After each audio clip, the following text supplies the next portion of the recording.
Hello class 4। तो कैसे हैं आप सब? आई होप सब अच्छे होंगे। तो चलिए पढ़ाई स्टार्ट करते हैं। सेकेंड यूनिट तो खत्म हो गया। थर्ड यूनिट क्या में क्या पढ़ना है? Wealth of India. इंडिया में क्या क्या चीजें हैं, ठीक है। तो पहला क्या हम लोग को पढ़ना है इसमें? Climates and seasons of India. तो इंडिया का क्लाइमेट कैसा है और कैसा क्या कौन कौन सा सीजन है इंडिया में होता है। फिर सेकेंड क्या? Natural resources. Anything that is given from nature is natural resources। तो नेचुरल रिसोर्सेज क्या होते हैं? ये सनलाइट, एयर, वाटर, सॉइल, ये सब कुछ नेचुरल रिसोर्स है। जो मिनरल्स है वो सब कुछ नेचुरल रिसोर्स है, ठीक है। सॉइल ऑफ इंडिया, तो इसमें हम लोग को नेक्स्ट क्या पढ़ना है? Soil of India. इंडिया में कैसी कैसी मिट्टी है, जैसे ब्लैक सॉइल होता है, ऐसे करके बहुत सारा तरीके का सॉइल होता है, तो वो भी पढ़ना है हम लोग को। फिर नेक्स्ट क्या पढ़ना था? Forest of India. Water resources of India. पानी का स्रोत क्या क्या है? रिसोर्सेज मतलब स्रोत, मतलब पानी कहाँ कहाँ से आता है। जितने भी वाटर बॉडीज हैं, कुछ झरने हैं, कुछ रिवर्स हैं, तो ये सबको क्या बोलेंगे? Water resource. फिर क्या पढ़ना है हम लोग को? Mineral resource of India. क्या मिनरल्स में क्या क्या है? जैसे मैग्नीज होता है, आयरन होता है, कॉपर हो गया, जिंक हो गया, ये सब क्या है? ये सब मिनरल्स हैं। तो मिनरल्स कितना है इंडिया में, ये सारा चीजों के बारे में हम लोग को इस यूनिट में पढ़ना है। तो इस यूनिट का फर्स्ट चैप्टर कौन सा है? Chapter 8, that is climate and seasons in India. Climate and seasons in India, इसको बाद में करेंगे एक्सरसाइज क्वेश्चन। इस चैप्टर में हम लोग को क्या पढ़ना है? क्लाइमेट और सीजन के बारे में। और दूसरा क्या पढ़ना है कि इंडिया में कौन कौन से सीजन होते हैं, ठीक है। फर्स्ट टॉपिक क्या है? Climate and season. Grandma, the climate is very hot today. चीनी अपनी ग्रैंडमा को बोलती है कि ग्रैंडमा, आज का क्लाइमेट बहुत ज्यादा हॉट है, बहुत ज्यादा गर्म है। तो उसकी ग्रैंडमा क्या बोलती हैं? यू मीन द वेदर चीनी? It is sunny and hot winds are blowing, you better stay indoor today. तो इसकी ग्रैंडमा बोलती है कि तुम वेदर बोलना चाहती हो। ये क्लाइमेट बोल देती है, पर इसकी ग्रैंडमा बोलती है कि तुम शायद वेदर बोलना चाहती हो। हाँ, बहुत धूप है और गर्म हवा चल रहा है, ठीक है। धूप भी है और गर्म हवा भी चल रही है, तो तुम्हारे लिए ये अच्छा है कि तुम आज घर पर ही रहो। स्टे इंडोर टुडे मतलब घर पर ही रहने के लिए बोल रही है। Weather tells us about the condition of the sunshine, rain, wind and temperature in a place at a specific point of time. Weather क्या बताता है? किसी भी जगह का क्या क्या बताता है? किसी भी जगह का सनशाइन मतलब वहां पे धूप कैसा होगा, वहां पे रेन हो रहा होगा, नहीं हो रहा होगा बारिश, वहां पे कैसी हवा चल रही होगी, ज्यादा तेज होगी, विंड कैसा है, और उस जगह का टेम्परेचर बताता है, ठीक है। In a place at a specific point of, ये इंपॉर्टेंट है, at a specific point of time. Weather क्या बताता है? किसी भी जगह का, वहां का धूप कैसा है, बारिश हो रहा है, नहीं हो रहा है, विंड, और टेम्परेचर बताता है at a specific point of time. मतलब अभी का हम बोल रहे हैं तो अभी सुबह का ही बोल रहे हैं, ठीक है। तो इसको वेदर बोलते हैं, शॉर्ट पीरियड के लिए होता है, मतलब at a specific point of time. फिर क्या आता है? क्लाइमेट क्या होता है? Climate defines the weather of a place over a long period of time. For example, when we say that it is cold in Himalayas and humid in the coastal plains, we are actually talking about the climate of this place। Climate क्या होता है? किसी भी जगह का weather बताता है एक लंबे पीरियड तक, ठीक है। Climate defines the weather of a place। Climate किसी भी जगह का वेदर बताता है for a long period of time, for a long period of time। मतलब क्लाइमेट कैसे पता लगाते हैं? जैसे अंटार्कटिका में चले जाओगे तो वहां पे क्या होता है? 30-35 साल तक कंटिन्यूअसली जो ठंड का ही रहता है ना, तो 30-35 साल के डेटा को एनालाइज करके हम क्लाइमेट का पता लगाते हैं कि वहां कैसा क्लाइमेट है। वो कोल्ड एरिया है, वहां पे ठंड ज्यादा रहती है, तो वहां का क्लाइमेट वैसा है, ठीक है। उसी तरह अगर इंडिया का देखेंगे तो इंडिया का क्लाइमेट हम लोग 30-35 साल का जो रिकॉर्ड देखेंगे, उसके बाद हम ये बताएंगे कि यहाँ का मॉडरेट क्लाइमेट है, ठीक है।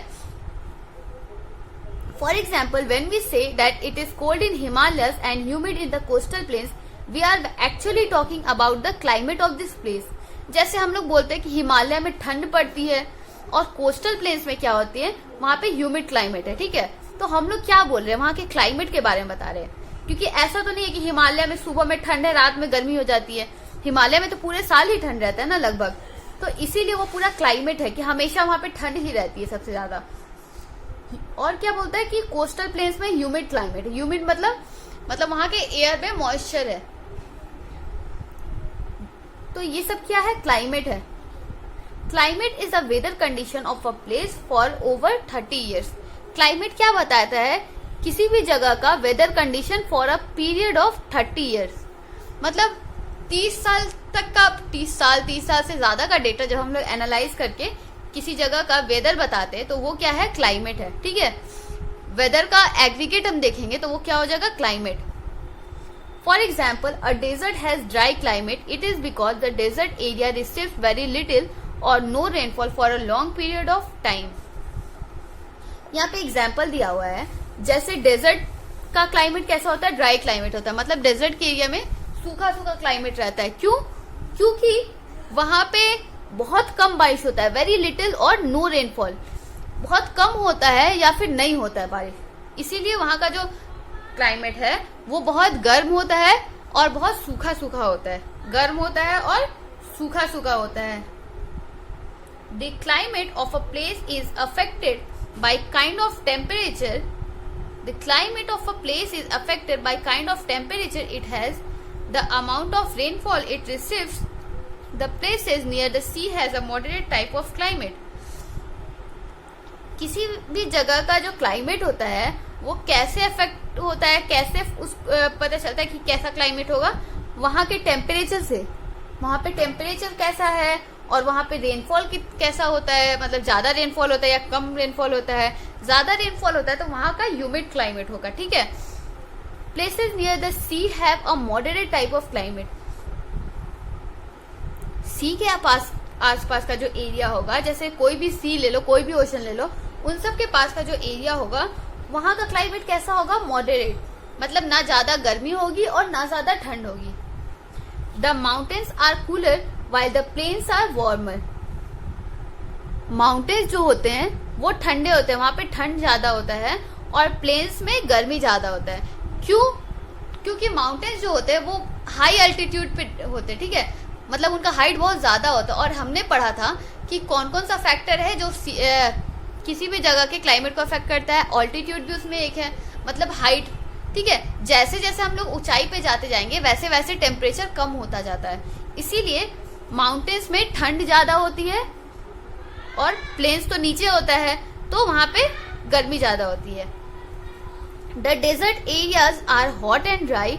We know that different parts of India have different physical features. जो डेजर्ट एरिया है वो क्या होते हैं, हॉट एंड ड्राई, गर्म और सूखे हुए, ठीक है। We know different parts of India have the different physical feature. तो इंडिया में अलग अलग पार्ट में अलग अलग फिजिकल फीचर्स है, जैसे यहाँ पे नदर्न माउंटेन्स है, फिर नदर्न प्लेन्स आएंगे, फिर डेजर्ट एरिया आएगा, फिर प्लेट्यू रीजन आएगा, फिर कोस्टल प्लेन्स आ जाएंगे। तो इंडिया के अलग अलग पार्ट में अलग अलग फिजिकल फीचर है। नॉर्थ में माउंटेन है, फिर प्लेन्स आ जाएगा, वेस्ट में क्या है, वेस्ट में क्या है, थार डेजर्ट है, फिर नीचे क्या आ जाएगा, प्लेट्यू रीजन आ जाएगा, कोस्टल प्लेन्स आ जाएगा। The climate changes as we move from one kind of landform to another. तो जैसे जैसे हम लोग एक लैंडफॉर्म से दूसरे लैंडफॉर्म में जाएंगे वैसे वैसे क्लाइमेट चेंज होता रहेगा। जैसे माउंटेन एरिया में जाएंगे तो वहां पे कोल्ड क्लाइमेट होगा, पर जब नीचे प्लेन्स एरिया में आएंगे तो वहां पे वार्मर होगा, कंपेरेटिवली वार्मर टेम्परेचर होगा वहां का। वैसे ही जैसे ईस्ट में जाएंगे तो ईस्ट में क्या होता है, वहां पे ह्यूमिड क्लाइमेट होगा। वेस्ट में जाएंगे तो हॉट एंड ड्राई क्लाइमेट होगा। The climate of a place also depends upon the factors such as direction of the wind at a particular time of the year and the distance of a place from the equator. किसी भी जगह का climate किस पे depend करता है, climate depends upon कि wind का डायरेक्शन क्या है। जैसे हिमालय के साइड से अगर हम लोग का विंड आएगा, हिमालय के साइड का विंड आएगा, यहाँ पे प्लेन्स के साइड आएगा तो ठंडी हवा रहेगी, तो वो ठंडी हवा की वजह से यहाँ का क्लाइमेट ठंडा हो जाएगा, यहाँ का वेदर कैसा होगा, ठंडा हो जाएगा, यहाँ का क्लाइमेट ठंडा होगा। हाँ, और अगर इस साइड से जाएगी, मतलब वेस्ट से होके जाएगी, वेस्ट से आएगा प्लेन्स के साइड, तो क्या होगा, वो गर्म होगा, गर्म हवा आएगा, तो उसके वजह से हॉट क्लाइमेट हो जाएगा। तो विंड से भी डिपेंड करता है कि किसी भी जगह का क्लाइमेट कैसा होगा, किस डायरेक्शन में विंड है। और एक और क्या फैक्टर है, distance of the place from the equator. जिस भी प्लेस का आप देख रहे हो वो इक्वेटर से कितना दूर है। तो जैसे इक्वेटर के पास का जो एरिया है वो ज्यादा हॉट और ह्यूमिड होगा, तो अगर वो जगह जो जहाँ का आप देख रहे हैं क्लाइमेट, वो अगर इक्वेटर के पास है तो वहां का क्लाइमेट हॉट एंड ह्यूमिड होगा। पर अगर इक्वेटर से दूर है तो वैसे टेम्परेचर कम होता जाएगा, मॉडरेट होगा, या फिर फ्रिजिड जोन में जाएगा तो बहुत ज्यादा वहां का टेम्परेचर लो होता है। तो इसीलिए देखते दो फैक्टर है, पहला कि विंड का डायरेक्शन क्या है, दूसरा इक्वेटर से उस जगह का दूरी कितना है। Direction of the wind, distance of the place from the equator. A year is divided into seasons. Seasons are caused by Earth's revolution around the sun. एक साल में बहुत सारे क्या, जनरली मेजर 4 सीजन्स होते हैं, ठीक है, summer, winter, spring and monsoon. Seasons are caused by earth revolution. और ये सीजन कैसे होते हैं, कैसे चेंज होते हैं, अर्थ के रिवॉल्यूशन की वजह से सीजन चेंज होते हैं। अर्थ के रिवॉल्यूशन के वजह से सीजन चेंज होते हैं। Seasons depend on the earth's distance from the sun. The 3 main seasons in India are summer, monsoon and winter. Season कैसे डिपेंड करता है, अर्थ का डिस्टेंस फ्रॉम द सन। मतलब अर्थ अगर सन से ज्यादा दूर होगा तो विंटर होगा, और अगर सन के पास होगा तो डायरेक्ट रेस जाएगा, तो क्या होगा, तब समर होगा। तो इसीलिए जो अर्थ का रिवॉल्यूशन है उसके वजह से सीजन चेंज होता रहता है। द 3 मेन सीजन्स, कौन कौन से 3 मेन सीजन्स हैं, समर, विंटर और मॉनसून। 3 मेजर सीजन कौन कौन से, समर, विंटर और monsoon. This is a very short period of, there is a very short period of autumn and spring. कुछ टाइम के लिए, बहुत कम पीरियड के लिए ऑटम और स्प्रिंग भी होता है। हाँ, बहुत छोटे पीरियड के लिए होता है।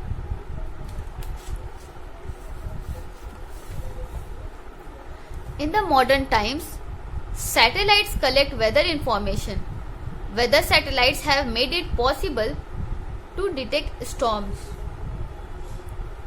अब का जो टाइम आ गया है वो क्या है, सैटेलाइट से हम लोग को वेदर का इंफॉर्मेशन मिल जाता है। जो सैटेलाइट है उससे हम लोग को वेदर का इंफॉर्मेशन पहले ही मिल जाता है कि कैसा वेदर होने वाला है। और क्या हुआ है, वेदर सैटेलाइट की वजह से हम लोग स्टॉर्म्स को भी डिटेक्ट कर सकते हैं। आंधी तूफान आने वाला है, चाहे कोई स्टॉर्म्स आने वाला, जो भी कुछ आने वाला है उसको हम लोग का पहले से पता चल जाता है, ठीक है। अब weather map shows the weather condition at a given point of time over a large area. तो वेदर मैप क्या दिखाता है, किसी भी जगह का वेदर दिखाता है, वेदर कंडीशंस दिखाता है, किसी एक पर्टिकुलर पॉइंट ऑफ टाइम में किसी भी जगह का वेदर कैसा होगा ये दिखाता है।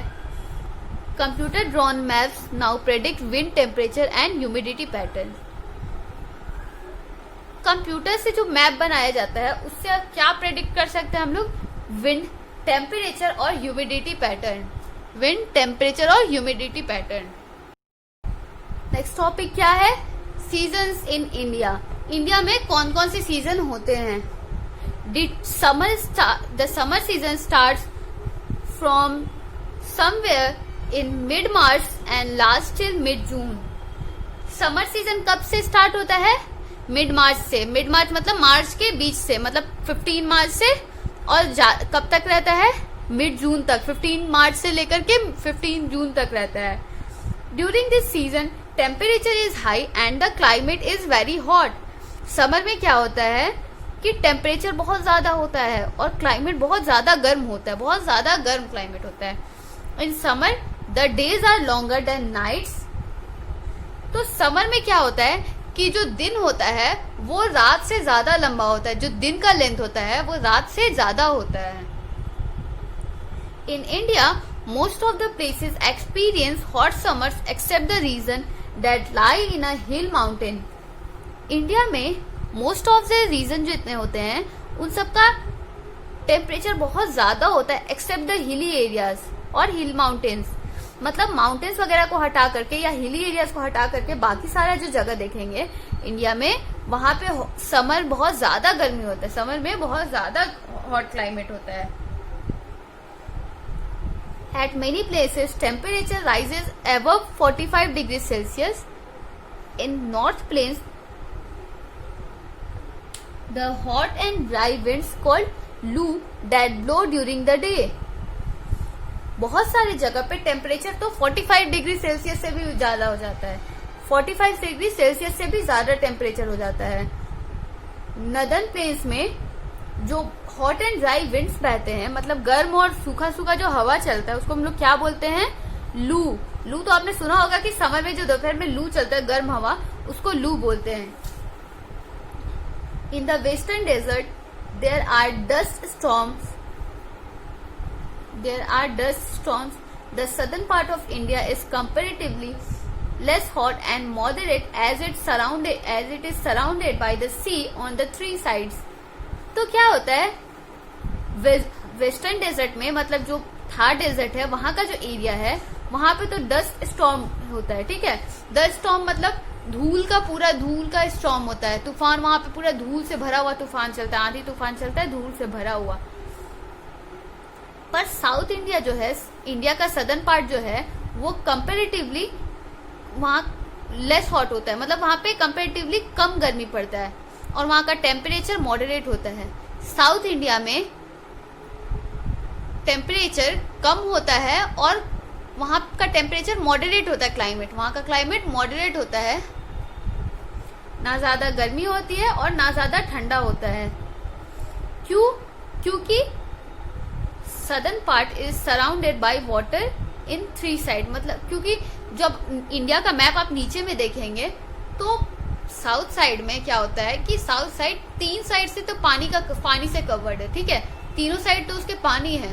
तो जब कोई भी एरिया अगर पानी के बगल में है तो वहां का क्लाइमेट मॉडरेट होगा, ना ज्यादा गर्मी पड़ेगी वहां पे और ना ही ज्यादा ठंड पड़ेगी। The southern plateau region experience very hot summer. The northern mountains remain cool and pleasant. जो southern plateau है, मतलब साउथ साइड जो है, वो बहुत ज्यादा गर्मी पड़ती है समर में, और जो नदर्न माउंटेन्स हैं, जैसे कश्मीर का माउंटेन, वो सब नदर्न माउंटेन्स जो भी है, हिमालय वगैरह हो गया, वो सब कूल और प्लीजेंट होते हैं, मतलब ठंडा होता है, गर्मी में भी वहां पे ठंड पड़ता है और वहां का कैसा रहता है क्लाइमेट? प्लीजेंट क्लाइमेट रहता है। Some of the hottest place in India is Churu and Bikaner in Rajasthan. India के कुछ हॉटेस्ट प्लेस कौन कौन से हैं? चूरू और बीकानेर राजस्थान का चूरू और बीकानेर इंडिया के हॉटेस्ट प्लेस में से है, ठीक है। तो ये देखिए, ये रहा एक हिल स्टेशन, ये है डेजर्ट एरिया। देखिए पेड़ भी नहीं उग सकता है डेजर्ट एरिया में, कुछ ही प्लांट्स उग सकते हैं, जैसे कैक्टस, जिनको ज्यादा पानी की जरूरत ना हो। ये है sea beach. During summer we wear cool cotton cloths. We eat fruits such as watermelon, cherries, grapes, lychees and mangoes to get relief from the summer heat. तो गर्मी में हम क्या पहनते हैं? गर्मी में हम कॉटन क्लॉथ्स पहनते हैं, मतलब ज्यादा से ज्यादा सूती कपड़े पहनते हैं। और कैसे कैसे फल खाते हैं? वाटरमेलन, चेरी, ग्रेप्स, लीची, मैंगो खाते हैं, ताकि खुद को समर की हीट से बचा सके। इस गर्मी से बचाने के लिए हम लोग ये सब फल खाते हैं, वाटरमेलन, चेरी, ग्रेप्स, ये सब फल खाते हैं, ठीक है। तो फर्स्ट हम लोग समर सीजन पढ़े। कल हम लोगों को क्या पढ़ना है? Monsoon season and winter season. इन दोनों के बाद हम एक्सरसाइज क्वेश्चंस बनाएंगे। तो आज के लिए बस इतना ही, मिलते हैं कल, इसी चैप्टर को कंटिन्यू करेंगे। Till then bye bye, take care.